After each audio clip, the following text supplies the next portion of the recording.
Hi there, and welcome to 360Gamercast, the UK's #1 Xbox 360 podcast.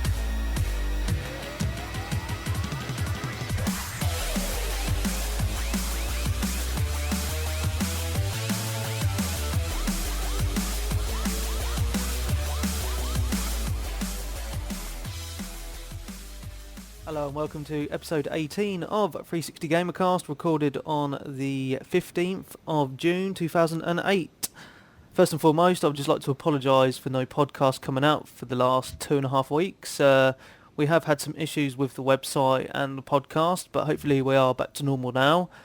The website probably won't be updated for a little while longer as we're going through a few changes with the website. We have no one to edit it at the moment, but someone is on their way to do it, and when we do have that person, there will be some substantial changes to the website, so keep an eye out for that. So anyway, joining me today is... I'm Carl360, that's my gamer tag, and I've been away for a while. I'm Colin Dean, gamer tag Collywally. I've been busy too, and happy to be back. And I'm Uncle Matt, and I selfishly went to Spain for 2 weeks. Very nice, very nice. And I'm your host, Mark Webb, gamertag Webby317. So yeah, it's been a funny few weeks really. I've been away as I was in a slight car accident and got some whiplash, so I was a bit sidetracked with that. Mark was on holiday. Did you have a nice time, mate? I did, apart from having an ear infection from the second day there, and I still have it still to this day. But other than that, yeah, it was really nice. I met a couple of famous people, which I was proud, and I've got proof of these people as well. Alex Ferguson being one, not that he's famous, but he's a very hated man in my eyes. But other than that, yeah, Michael Philip Thomas from Miami Vice from the 80s, met him as well. Actually fell in love with the guy because he was such a great person to be with. But other than that, yeah, it was a really good holiday.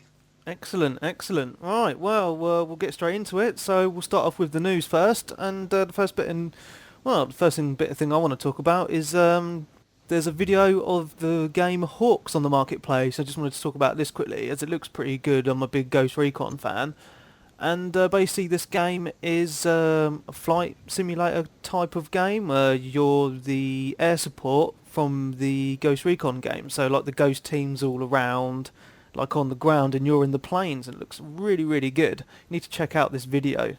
It's awesome. See, when I saw this video, I thought that Hawks was going to be interlinked to a new Ghost Recon, because if you look, you got the guy from Ghost Recon, I've forgotten his name, I think it's Mitchell something. Captain Mitchell. Captain Mitchell, yeah. If you look, the members of the Hawk team are helping out Captain Mitchell in the video. So I reckon what's going to happen is this game might happen to interlink with Ghost Recon 3 if they announce one. Don't know if any of you have thought of that, but I reckon that would be quite a decent idea. Maybe, Carl, maybe. Another thing is, obviously, we all know that Grand Theft Auto 4 has this new downloadable content that's meant to come out at the end of the year. Well, it's been announced that the exclusive downloadable content has been postponed. Surprise, surprise. And apparently it won't be out till early 2009 now. Well, at least we got a decent game enough to play. So what do we think about this? I mean, this downloadable content's meant to be really good, but Microsoft had put this out. Yeah, the new downloadable content will be out, at the end of the year before Christmas, and that's been pushed back till the beginning of next year. Kind of bummed. It's not good, man. Yeah, they never come early on announced deadlines, it seems. It's either pushed back or they just meet the deadline that they say they're going to meet. Never early. Definitely. We know details about it. Is it more multiplayer modes? Is it just story missions that are added, or what's the story with the new content? It's supposed to be new episodic content, so it's just to add on more single-player storyline, I think. So, new character, new computer characters and stuff like that you interact with. I hope so. I think they'll just carry on with the actual story, just add some more missions and stuff. So it looks pretty cool, but there's not really much general information out about it at the moment, so it's a bit annoying, really. Another thing I just want to talk about is, has anyone played the Penny Arcade Episode 1 demo? No. I have. I downloaded the full game last night, but I still haven't played it. Sorry. Well, I haven't. I can probably get it on the download list soon. But people have been giving it good reviews on the forums. So, I mean, you- I'm not sure about. I mean, it's quite expensive compared to all the other games. It's about £20, and it's at 1,800 points, I think. And I don't know. I played the demo, and I thought it was alright. It just reminds me of a bog standard role-playing game. You know, you got your characters, and you level them up, and you're going around, and you're doing all your little, all your turn-based moves and stuff like that for the attacking. But the funny thing is, like, the first weapon you have is a rake.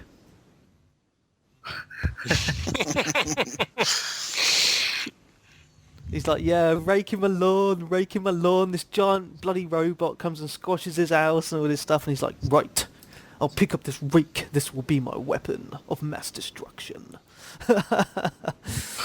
It's like, what the hell is this, man? It's wicked because you can, like, make your character look all different ways. And I had my character with, like, this top hat and, like, really cool suit and trousers on. Made him look really, really cool. It was awesome. I'll look forward to playing it. Yeah, it's pretty cool. Yeah. How many hours of gameplay in it? I heard it was kind of short. I've heard it's about 8 hours. Okay. 20, yeah. Which isn't bad for a £20 game. Right. Really. I mean, I've paid full price for games, like on disc, and I've completed them in like 4 or 5 hours, so, Another thing... what I've heard with the Penny Arcade is that they're going to be releasing different, like, even more games, like Episode 1, Episode 2, Episode 3, like that. Yep, like, that's the plan. arcade. So are these episodes going to be interlinked as a story, or...? No idea. I've not played it, I've not completed it or anything. We'll have to wait till Colin completes it to let us know. If it leaves us with a cliffhanger. I've got some homework for next podcast. Definitely. Another thing I want to talk about, which is a hot topic of conversation at the moment, is the next Call of Duty, entitled Call of Duty World at War, made by Call of Duty 3 makers Treyarch. It's been confirmed that this is going to be a World War II shooter, which a lot of people are quite upset about, but from what I've seen about this game, it actually looks pretty good. It's basically like uses the Call of Duty 4 engine, but a bit more, quite shiny, very good looking. It's meant to be like the best looking World War II game to come out. And it looks pretty good. I just want to read a little bit of something that I've heard about it. It says, the opening scene of the first level, we are shown a Japanese commander stubbing a cigarette out in the eye of a prisoner before slitting his throat. The blood splatters and dribbles down the side of the tent you are being held in. He turns towards you to deal out the same treatment, but help arrives just in time. Holy crap. Yeah. So it's going to be set in the Pacific theatre of World War II, so it's going to be like against all the Japs and stuff, so it looks pretty cool. If it plays like Call of Duty 4, I will definitely go out and buy it. I mean, I know it's going to be made by the people who goofed up number 3, but if they're going to be putting it on the engine 4's on, it's only going to play like 4. It's got to, hasn't it? It has to. Why would it be like saying, oh, we're going to make this new game, it's going to be brilliant, and then take a step back, and it's not going to be any good?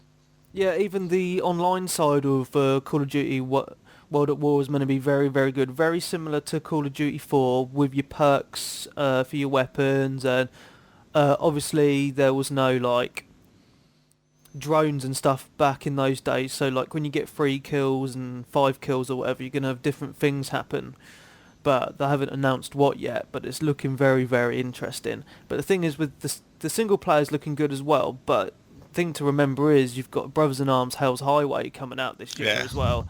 That's been in production for like 3 or 4 years now. The last video I saw of it on the marketplace come out 2 years ago, and then it was looking very, very good. So it's going to be hard to decide which one to play first if they're coming out at a similar time. Yeah, that seems pretty sweet. But Brothers in Arms Hell's Highway is one of the games I'm most looking forward to this year. I love World War II games like that. It looks awesome. Do you think war games are bigger sellers than any other strategy-based game like football and your driving ones? Because everyone seems to be playing Call of Duty or Gears of War, or even the Ghost Recon still. So I personally think shooters are the best games possible. It's funny because people moan about there's too many first-person shooters on the Xbox 360, but just look at what games sell the most on the Xbox 360, and the companies notice this. Yeah. You know, Call of Duty, you know, like any first-person really, like, I mean, I'm playing Condemned 2 at the moment, and that's a first-person shooter-esque type of game, even though you pick up, like, bottles and pipes to do stuff like that as well. I mean, the first-person genre in general is a very, very popular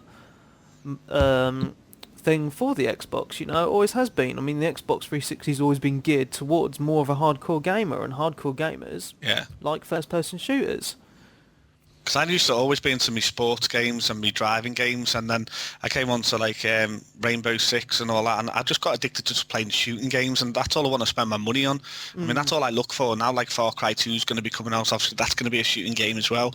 You know, I mean, that's all I want to spend my money on, really. Not interested in much else. Yeah, I can see what you mean, but to be honest, like, there are a lot of genres that I do like, and one of the reasons why I loved PlayStation 2 so much is I'm a big role-playing game fan, and on the old Xbox there wasn't really any RPGs on it at all, but on the Xbox 360, you know, they've done really well with the RPGs. I mean, like, one of my favourite RPGs now is Lost Odyssey, you know, absolutely brilliant. Blue Dragon was alright, you know, I'm just trying to think of stuff off the top of my head here. But yeah, I mean, there's more RPGs coming out now from Squaresoft that, or Square Enix, shall I say, that are coming out on the Xbox 360 and not on the PlayStation 3 as well, which is absolutely brilliant because, you know, I think this is what makes a console is a lot of different variety of games. You know, See, I think Microsoft's been pretty clear from the beginning with their strategy was the Xbox Live differential, you know, the multiplayer aspect. And I think it's just natural that first-person shooters are going to be the most popular multiplayer games.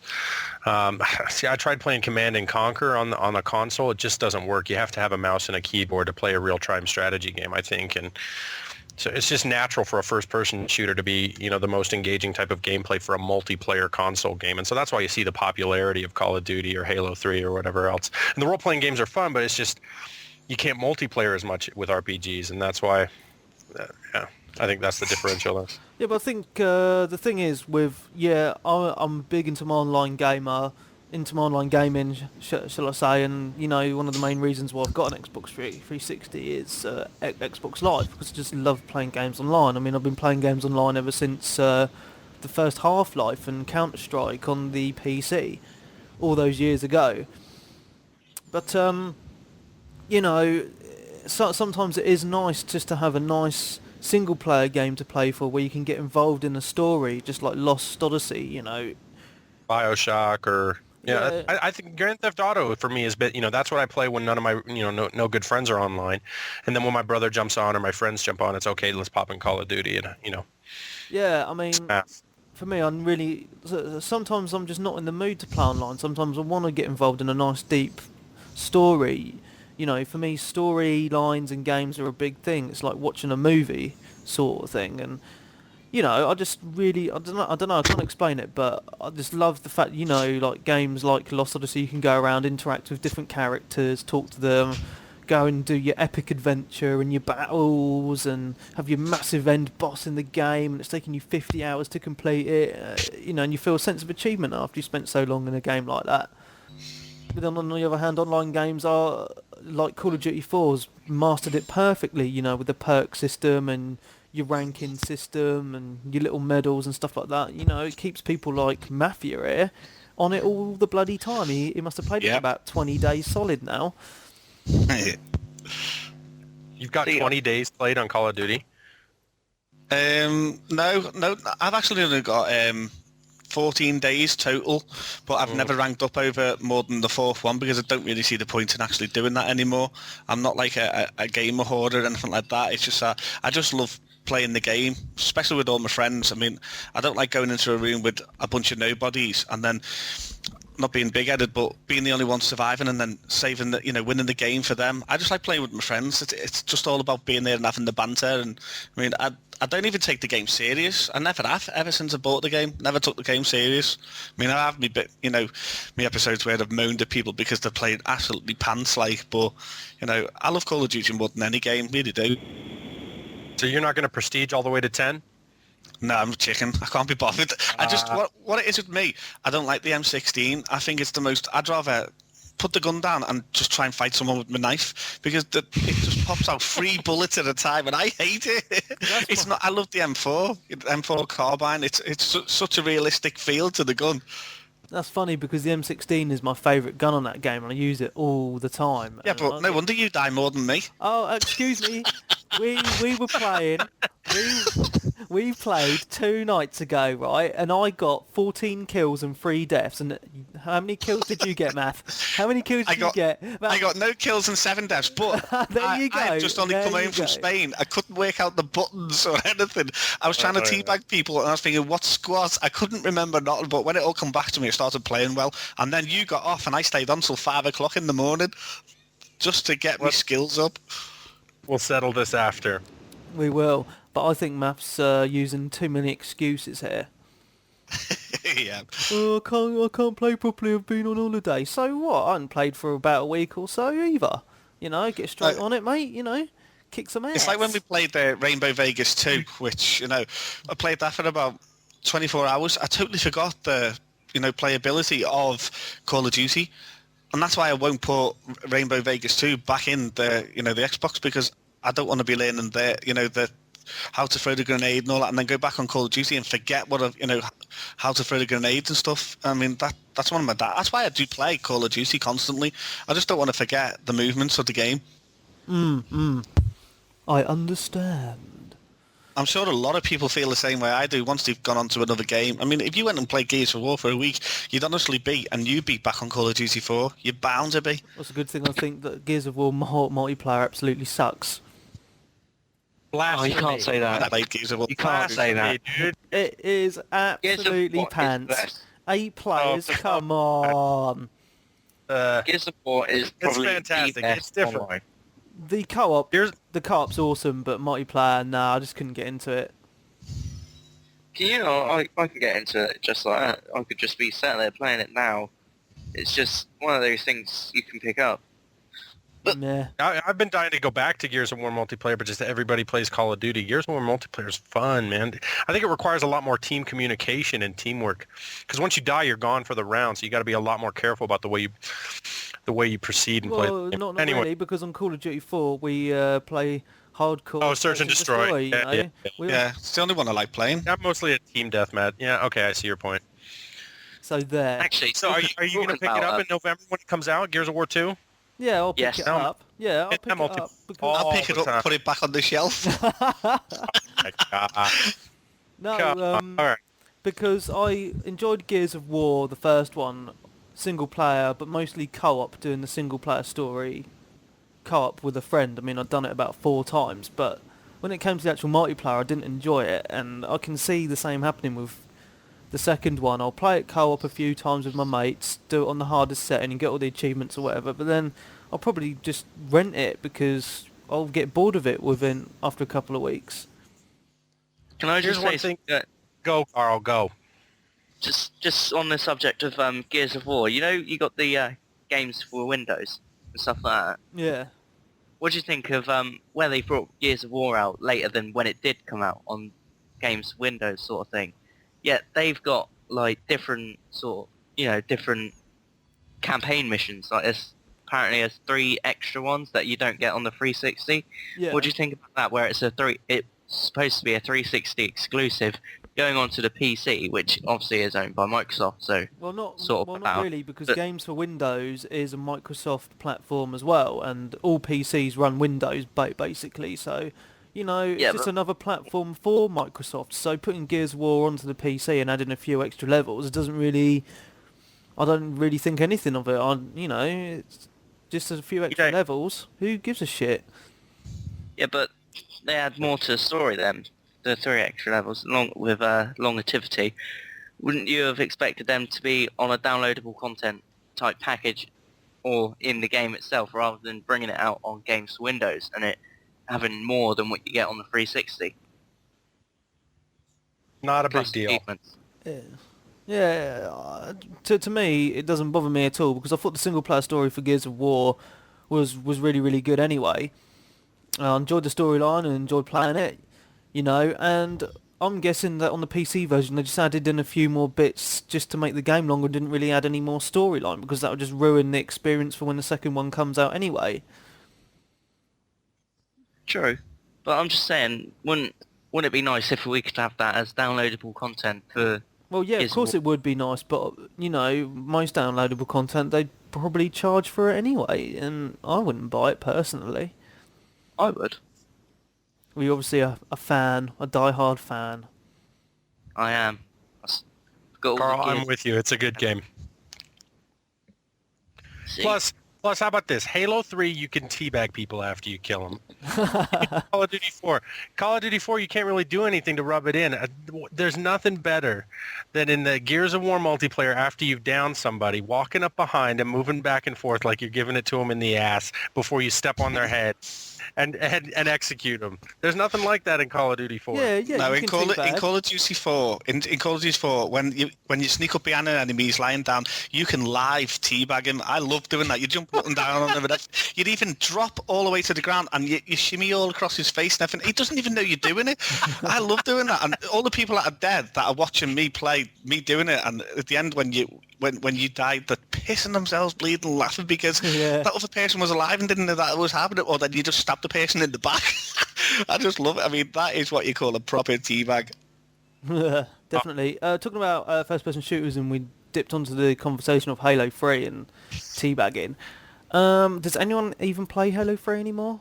I don't. I've actually got it in my CD drive right now. I was playing it the other day. You'll be quite interested to know this, that there's going to be a new multiplayer map coming out for Halo 3. Again? Yep, it's Just one, or are they releasing more? Because they normally do them in 2 or 3 at a time. well, it's just one map, and it's called Cold Storage. And You have to pay for this? it's a remake of one of the original Halo maps called Chill Out. We don't know when it's going to be coming out, but it was announced last week. Chill Out was my favorite of all the Halo 1 multiplayer maps by far. Mm-hmm. So I'm glad I might consider getting back into Halo 3 just for this, actually, because that map was so fun.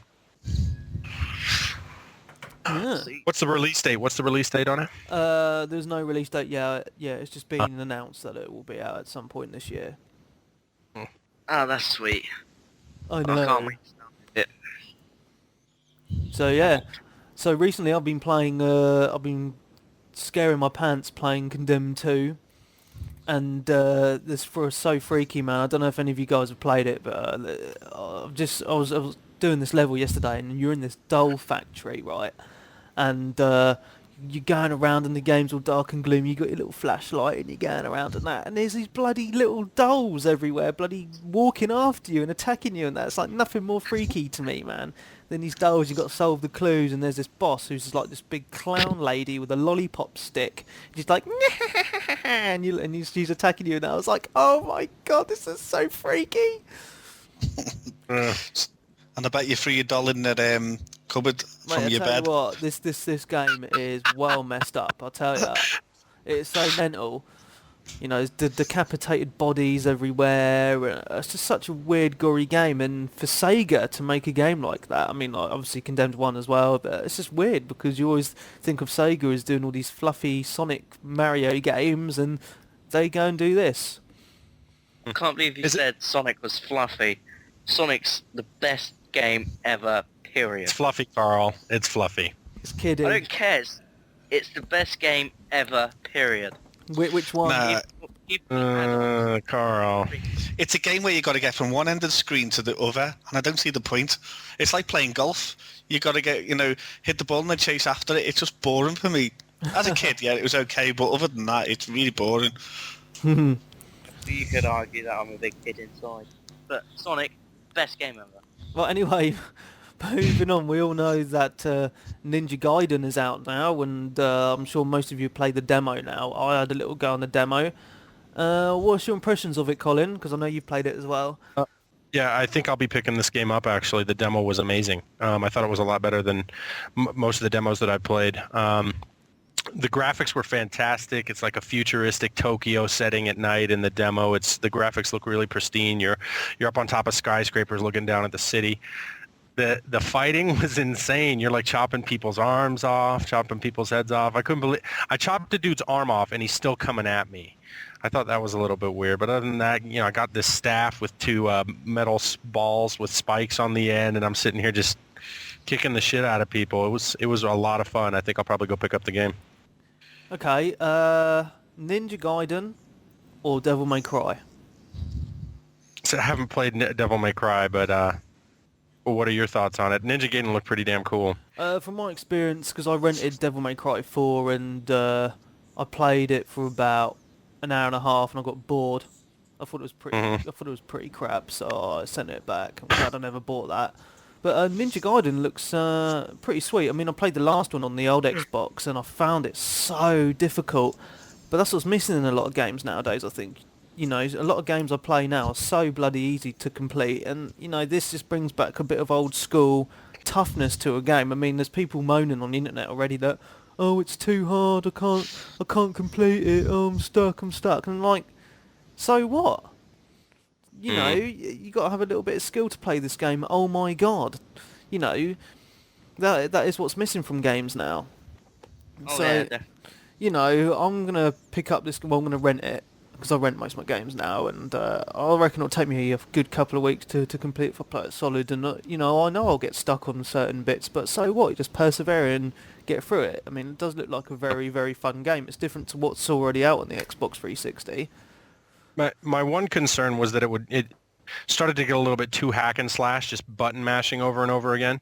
But it seems like they've got different combos and a lot of different button combinations that you can use in different settings to come out on tops to keep things interesting. So I think I'll definitely look into getting this one. Yeah, definitely. It does look rather amazing. I'm not. Is it a good game that will be coming out soon? 2008 Beijing Games. You can play 36 different types of events against 8 different people from anywhere in the world. All the sports events like javelin, swimming, diving, all that sort of stuff. I'll definitely be buying that because I'm quite competitive in that sort of stuff. What are you talking about? Are you for reals? Oh, yeah, I love all that sort of stuff, man. Did you ever play a game called, I don't suppose you did, Golly Wally, but a game called Daley Thompson's Decathlon on the old Sega Mega Drive and all that? I used to play it freaking 24 hours a day and used to love them. And this game is the first to come on to 360 that's competitive like that for me. And I thought, well, I'll give that a go. At least it's not a shooter and I can't teabag someone, so I'll give that one a go. Okay. No, I'll just say something. There's a game that's already out now that I've put on order on game, so I should have it next week sometime. I'm not too sure what everyone's thoughts of this is. I've posted, what they do on all the forums, like the game discussion sort of thing. Well, the game I'm on about is Dragon Ball Z Burst Limit. You're such a little kid. I want to know what everyone thinks of it because personally, I'm really looking forward to playing the game. I played the demo, and it's really, really, really good. Well, I'll tell you this now. I saw the name of the demo and I didn't download it. But tell us about the demo, Cole. Well, it's based on the series Dragon Ball Z. It's a cartoon anime thing that is basically people fighting pretty much the baddies. And you can argue to say that it has mature themes. However, some people can say it isn't. The mature themes I'm on about is like mass genocide and stuff like this, where the enemies would go around literally slaughtering cities of people. And the demo now I've got up now at the moment is you have two different what they call it, like scenes from the actual series that you play out. As in you fight. You're really getting bored of this already, aren't you? But yeah, what it is you have all the different scenes throughout the series and you just pretty much fight out what it is. And there's online with it as well, so you can fight online against different people, like you do with I don't know, let's say like Fight Night and Tekken. I think you can do that on the new ones. It's like that, but you have different superpowers and stuff like that. Like you could do like a blast with your hands. Like you just really have to have a look at it because I can't explain it. Is it like Phantasy Star Universe? I mean, what's the gameplay like? Is it like a Street Fighter 2, just a hand-to-hand combat? You know, it's dungeon just rounds, or it's you just go like from place to place, or what?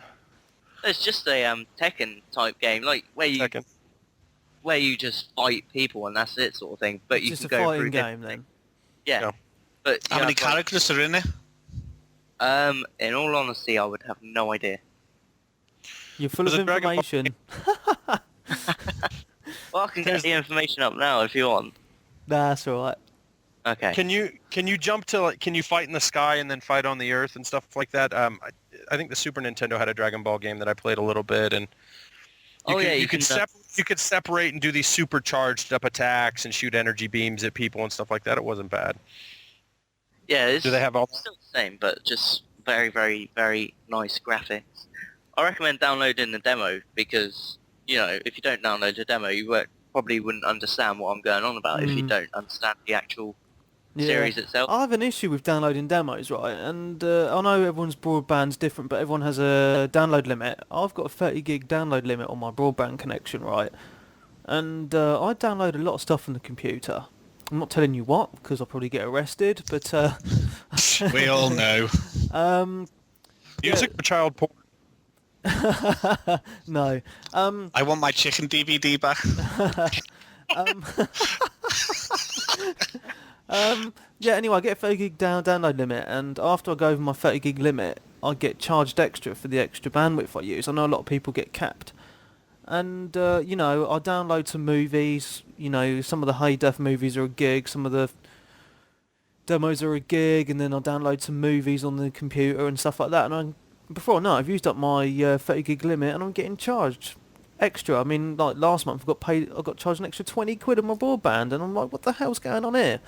You know, and it's an issue with broadband companies at the moment, which is really, really doing my head in. I mean, a lot of people get their speed capped, which is even worse in my opinion, because when you're trying to play Xbox Live and you're being capped to like half a meg download speed and you're lagging all over the place, it's not on. And I know Virgin Media is a very, very big player in capping people's speeds. I just want to know your views on this, because for me, you know, I think all broadband should be unlimited. In America, it is. I've never heard of this before. I pay $50 a month for cable internet, and I can use it as much as I want. There's no limit on how much I can download. I can't believe I've never heard of this phenomenon before, of capping people at file downloads. That's insane. How do you put up with it? Well, it's like all the broadband companies doing that, because a lot of broadband in this country is down the phone line because we don't have the infrastructure for cable everywhere. But Virgin Media is the only cable provider for broadband, and what they're doing now is you get, say, 10 meg connection for your broadband, and then you get about, I don't know, 20 gig a month download limit. You go over your limit, and then they'll cap your speed from like 10 meg to half a meg. Oh my! That's stupid. And I know a lot of other broadband companies do that. BT do it as well. I'm with Pipex, and what they do, they give me a 30 gig limit, and then if I go over that limit, I have to pay £3 for every extra free. I'll have to buy extra blocks of free gig for the month, so I have to pay £3 for that extra block. That's basically bad, punishing you, aren't they? That's the way I say it. They're taking more money from you, saying, listen, you've done this, and then we're going to charge you for next month just in case you redo it again. You know what I mean? I think it's silly. Oh, no, it's doing my doom. I'm actually thinking of leaving them when my contract runs out and going with someone else, but then all the other broadband companies cap your speed. I'm with BT, and I've never, ever had a problem. Mark, have you got Sky, like Sky Plus or Sky HD? Because I have. I know a lot of people would say don't go with Sky, but at the moment I can actually put a thumb up to Sky because I've had no problems whatsoever with my internet. I've not been lagging, and I've got the download speed of 4 meg or whatever it is, for something. Yeah. I mean, the good thing is I can't complain about my speed because I live right next to the telephone exchange. Yeah, I live right next to the telephone exchange, and I get about like a 7 meg download, and I get like half a meg upload. So it's really good speed. Yeah, I live right underneath mine as well. Well, what I was saying about going with Sky though is like you've got I think it's 3 or 4 different like limits, and it all comes in with your bill with like your Sky Plus or whatever. So it's sort of all together, but it adds on top. Yeah. And what it is you can pay, I think it's £20 a month for unlimited, data usage, and I think it's up to 16 megabytes of speed. Yeah. So depending on how close you are to that exchange, it depends on how quick your speed is. Yeah. I mean, obviously, well, everyone knows that, but all I'm just saying is I'm just really pissed off of getting charged extra just for using my own broadband more than other people. It's ridiculous, isn't it? So does your Xbox Live playtime count towards those file download caps as well? Yeah. Oh my gosh. If you surf in the net, it's because you're still downloading stuff, aren't you, and uploading to the server, so everything counts towards it. Yeah. So if you play Xbox Live a lot, you could potentially be charged for that too. It's more to do with the downloads because there's a lot of people complaining on the Xbox forums about, they download some movies off the Xbox Live service and they download some demos, and then they're getting their broadband company telling them that they're using too much bandwidth and they're getting the speeds capped at certain times of the day and stuff. It's absolutely ridiculous. See, well, I don't get any speed caps or anything. It's pretty much the same speed over and over and over and over and over again, and then unlimited data usage, which is really good. And I mean, I've had no problems with it. So yeah, but the problem with like Sky, they'll say, if you look at their terms and conditions, they'll say, unlimited usage, but we operate a fair usage policy. No, they don't operate a fair usage policy. It's unlimited, unlimited. I bet if I go on the internet now and look on Sky Broadband, it will say we use a fair usage policy. Guarantee ya. Go ahead. Yeah, I've heard of it. Because so you guys don't download as much as me.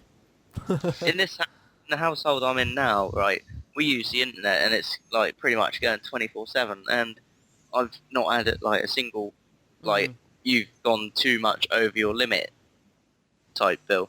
It's all been sturdy sort of thing. So unless we're only just under what the fair usage is, I would have no idea if there is one, because I've not had any extra bills on top and stuff like that. Mm. So I recommend having a look, check it out. Okay, because cool. it's definitely worth it. 360Gamercast. Putting the 360 into Xbox 360 since, February. Alright, anyway, Chenko's been on the forums again, and he's been asking us more questions. So the first question he's asked us is, what is the funniest thing we've ever found or seen or heard in a game? Oh, that's a tough one, because I've seen quite a few. The Xbox Live cam, when that first came out, was so funny for me because one of my friends, I got mine, he got his, he sent a picture of himself, and I thought, it doesn't look like the person that I'm talking, I had an image that he'd be a small person, but he wasn't, he was a big wide lad, and he goes to answer his front door with his Xbox camera on, and his big fat girlfriend stands in front of the camera and picks her knickers from her bum. That's the funniest thing I've ever seen on Xbox Live. I couldn't stop laughing, and then he was shouting at her because the camera was on and she was standing there having a grope of herself. That was funny for me. Right, my one would be on Mortal Kombat. I don't know which one it is. It's one of the PS2 ones.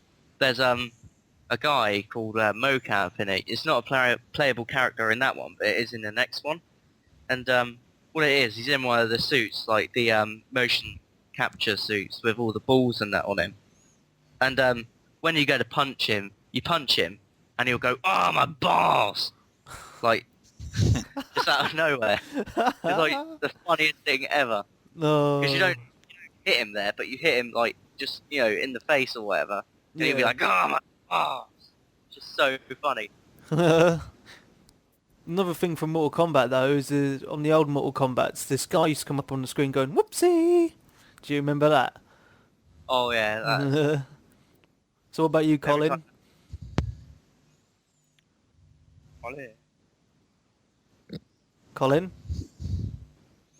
I'm muted and I'm an idiot. Yeah, okay. I was gonna say just some of the dialogue on Grand Theft Auto 4 when you run into people on the street and stuff like that, calling for the cops or calling immigration or things like that. It's kind of funny. Awesome. I mean, going back to what Mark was saying about the webcam, I mean, I got the webcam on the day it came out, and I remember going on Uno and just seeing people, this amount of stuff you see, like people mooning the camera and just generally being weird on the camera, you know, it's just really, really odd. And, you know, when you do play on Xbox Live, you get, you know, you don't see a lot of your friends on much online unless you got them on your Facebook or whatever. And you do get a mental image of people who you talking to, and then like when they send you a picture of themselves or whatever, you're like, what the hell? I just imagine them looking completely different. You know, it's weird. It spoils the fun when you do get to see them. It really does. I'll tell you the worst thing I've seen with the vision camera was on Uno. I was talking to this guy, and the next thing you see is the camera starts moving, and it goes to a picture of his dog's bum. And I was just like, I just had a quick, because it was like the worst thing I could ever see. It was like, ugh. Luckily, Carl, I've seen much worse. You've seen a Yeah, I lot. think we've all seen a know what lot I'm worse than saying? you know. Yeah. Yeah. Okay. Well, if you, Yeah. I was going to say, if you put your camera on now, I'll show you something really bad if you want. Nah, you're that- right. That brings up a good topic of conversation, though. I don't think the camera is used enough in games. It's not I think- used far. Yeah. There's Uno, and then they just recently did a patch for Texas Hold'em Poker. But that's it. They No, put that there's more than that because I used to use it on Bankshot Billiards 2 quite a lot. All right. I know you could And- use it to take a snapshot of your face for Rainbow, but I mean, that camera should be used in like Call of Duty 4, Gears of War. It's used on. You put your face on every single game. It's used in Command and Conquer Online as well, and you can use it on Totem Ball, which is like the only game which has come out, which is like an iToy style game. Now, how long ago did that come out? Yeah, 2 years ago now. You know, I mean, this webcam was meant to be used as like an iToy game, like on the PlayStation uses, and it's just gone dead quiet. Yep. I mean, I thought I'll they tell would you have... Indeed. Sorry, after you. I was going to say, I would have thought they would at least brought out some arcade games on the Xbox Live service, like iToys kind of games, you know, but it's just nothing. I mean, mine just sits there. I use my webcam more on my PC than I do on my Xbox. Yeah, and that's the same with me. And I think they had made not the iToy, the vision camera as a thing for game companies like Rainbow Six and stuff like that to implement it in their games, because I heard that Microsoft had plans to get game companies to actually use the camera to do like signals for the game. So like you could do what they do on a Rainbow Six when they're at the door and they put their hand up and do the circle, as in like follow me and stuff like that. I reckon they was trying to do it so that you could do that along with like more iToyish games like you had with the iToy. Mhm. And like you said, it's just gone dead quiet. Yeah, and, it is another annoying, game- man. Another game that uses it is Burnout. That uses it, Burnout Paradise. Oh, yeah, it was You so crack- funny when I was playing online, man, and I was like taking people out and I was getting pictures of their faces coming up on my screen. I was like, what the hell is this? It's well funny. Oh, it was amazing. Like, me and Expected Carl it. were playing it, and like I was taking Carl out and getting some really stupid pictures of him coming through and that and pulling faces. It was funny. Especially me with the plasma rifle thing, Oh God, yeah. posing with that. Something that Tay wanted us to talk about was he's asked us to talk about the feedback system and how pointless he thinks it is. I mean, the problem with the feedback system, I think, is, you know, you get these idiots online, and I'm just going to say randomly Call of Duty 4 and you're playing hardcore and you get some idiot on the team with a rocket launcher who blows up the whole team of his own Yeah. team, and you give him feedback and you complain and stuff like that. But what actually happens? I mean, I've noticed, right? This is the truth. I've sent feedback about someone, right, and they had 3 gold stars. I sent them bad feedback and they went up to 5 stars. How in the hell does that work? Star system seems to be broken. Yeah, I mean, I'm at the point. I've been on Xbox Live on the 360 for a little over a year now, and I guess maybe I'm just too much of an asshole, but my feedback is like 60% people avoid me or something like that, and I've still got 5 stars. I don't get it. It doesn't make sense. It doesn't. I mean, I don't think it actually works at all. The best thing you can do with that is if there's someone you don't like, you just, file bad feedback with them and, block communication and mute them. Yeah, but That's the best thing you can do. it's ridiculous. It's absolutely ridiculous. You give bad feedback to people, and yes, people can abuse the system and all that sort of stuff, but I've not met one person online who doesn't have 5 gold stars on their rep. Right. I've got 5 gold stars, and I've got I think it's around 70% avoided me.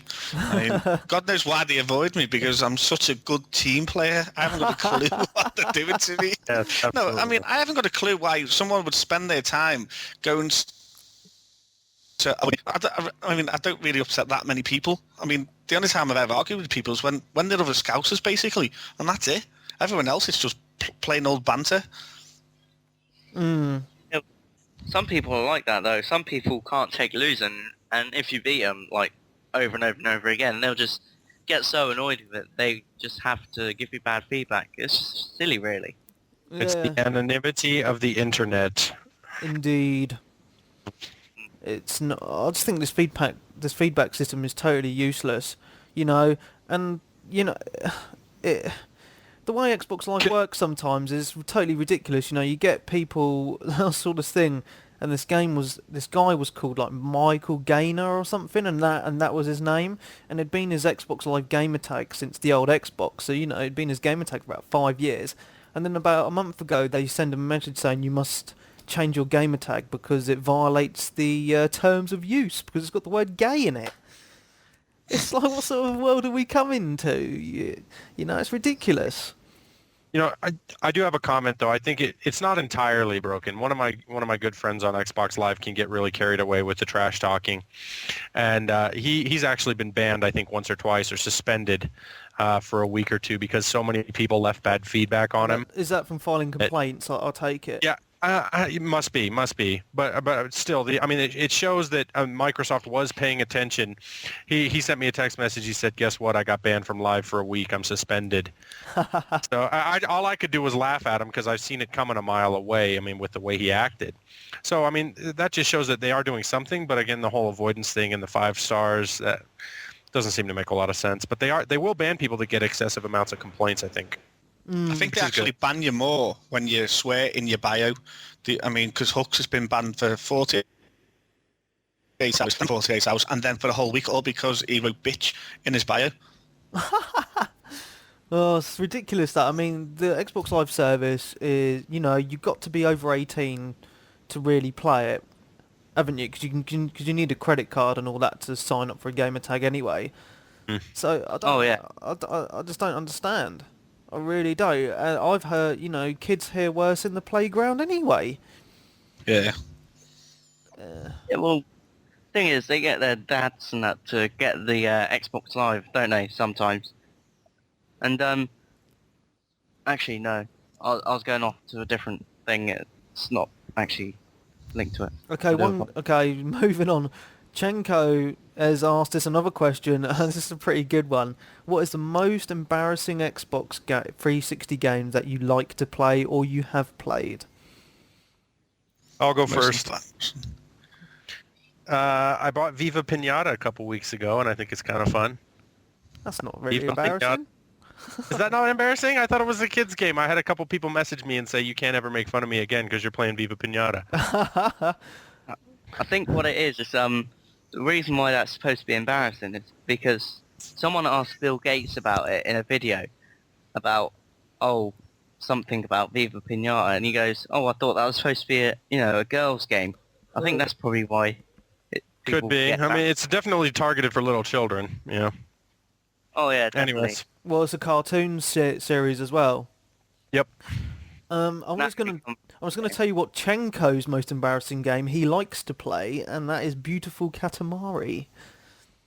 What is so fun about a bull rolling around picking up rubbish off the floor? I do not know. So Chenko, I know you're going to be listening to this podcast. Leave us a comment in the forums telling us what is so fun about being a bull picking up rubbish. I'd be most grateful. People actually like that though. What kind of a game is that, man? I mean, come on. The most embarrassing game I have played, and I really don't believe I'm telling you, but you could see this in my played games list anyway. The most embarrassing game I have played is Avatar. Oh dear. Yeah. Well, you actually played it and liked it. No, I didn't like it. I played it for 5 minutes to get the 1,000 gamer scored and turned it off and sent it back to the rental place. Fair enough. I've got that on mine. I ain't embarrassed by it. People will be like, "Oh, you rented an Avatar to get 1,000 points." I'm like, so? I find it embarrassing because Yes. people are going to know that I'm a gamer score whore. I think they already know that by the fact that you got like 30,000 gamer points. I'll be on 34 pretty shortly, I think. That's unbelievable. I just barely broke 5,000. I had I 10... just bet for 18. Sorry. I mean, I've got people on my friends list who've got like 60, 70,000 gamer score. Absolutely That's crazy. That's the thing. Have we talked about Microsoft finding out about the people who do gamer score? You know, Yeah, games we talked about they- that several weeks ago. Yeah, that's old news, Carl. No, I Okay, the last thing I want us to talk about before we end the show is what is the funniest part of the game you've seen that's actually made you laugh out loud? don't know. This is a hard one for me because in my head there has been bits, but I can't actually remember the game, and it's really, really annoying me. That's the same with me. I think mine probably would have to be Grand Theft Auto 4. Yeah, 4. What Sorry. the? Yeah, what happened in Grand Theft Auto 4, Carl? It's just some of the cutscenes on it is just really funny, and that and the Devil May Cry 4, the bit where he's talking about sex, where he's got the needle thing or whatever weapon. Who's eating? Not No me. idea. I think this topic's a bit really, because it's so hard. It's so hard. I've got one. Yeah. At the beginning of Condemned 1, Yeah. when you've still got your pistol, and you're just starting the game, and you see a guy run across, and you yell at him. You say, "Come out with your hands up," and he just yells back, "Fuck you." That is funny. That is funny. Okay, what I'm going to leave it open to is for people to leave, either email me or leave in the forums, the funniest parts that they've seen in a game, and we will read them out next episode. Good idea. Yeah, so email me at webby317@360gamercast.com or make a post in the podcast section of the forums telling us the funniest part of your game, of a game that you've seen, and we will read them out. Mwah. Definitely sounds good. So anyway, I think that's about the end of the show. We've been going for nearly an hour now, so yeah, we will see you again on Wednesday when we will be doing our next episode, just to catch up on the numbers. Yeah, so from me, Mark Webb, gamertag Webby317. And goodbye from me, Carl Lush, gamertag Carl360. And goodbye from me, Colin Dean, gamertag Collie Wally. And go... I forgot to say it properly then. And goodbye from me, Uncle Mav. Okay, just remember, guys, that the front page of the website won't be updated for a while, so it will still say episode 17 on there, but the podcast will... Well, obviously, if you're listening to this, you know it's here, but just to let you know, the forums will still be going strong, so don't forget to visit us on the forums. And, yeah.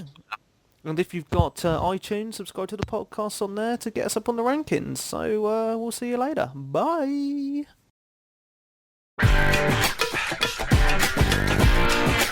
Thanks for listening to 360 Gamercast. And remember, next time the boss isn't around, join us in the forums at 360Gamercast.com. Yeah, that's the one. The Sega Rally game that I was playing. Oh, okay. I put a euro into the game, and I thought, oh, sod it, I'll just play it. It's one of the old games that I used to play in probably 80, 89, 90 or something like that in the arcade centres. And there's a tiny little arcade centre with nobody in it but me, my girlfriend and my daughter. And I started playing it and my back is sweating because I got no top on and it was really hot. And I put the €1 in. It's 50 cents for one game. You get 3 games for €1. And I thought, well, that'll keep me entertained for at least 20 minutes. Well, for the first 2 times, I was just absolutely crap. I kept crashing into other cars, into the sidewalls and all that sort of stuff. And on my third go, I was really doing well. In fact, I was on it for 55 minutes solid. And all they had to do was be 3 more cars to win the entire game. At this point, I had Spanish, I had German, I had a couple of English people. And there was this really nice-looking girl. Abby, shut up. There was a really nice-looking girl with, you could see her boobies practically hanging out of her, bikini top. And then every time I looked down, you could see the shape of it. No, I won't tell anyone this part. You can see the shape. You can see it's camel-toed right in.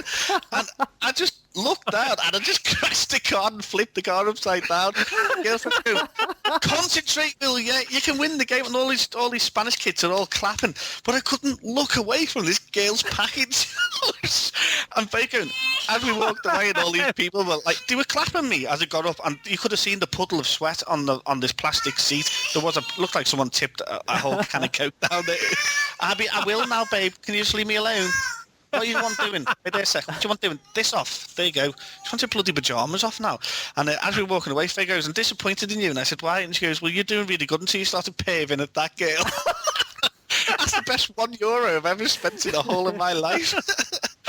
It was really, I went to Spain once before and done it on the motorbike games. I was on it until right at the very end, and then they had to close the arcade centre down for the afternoon siesta, which I never knew they did. Then I thought they always kept them open, and I was gutted because he just turned the machine off on me as I was just about to win the game. Oh, man. But I'll tone it down a little bit when I do tell people, though. But it was good, though. Even my daughter just sat there and watched the whole time while I was playing it. Mummy's coming home now, babe. Yeah, say hello, Mark. Hello, Mark.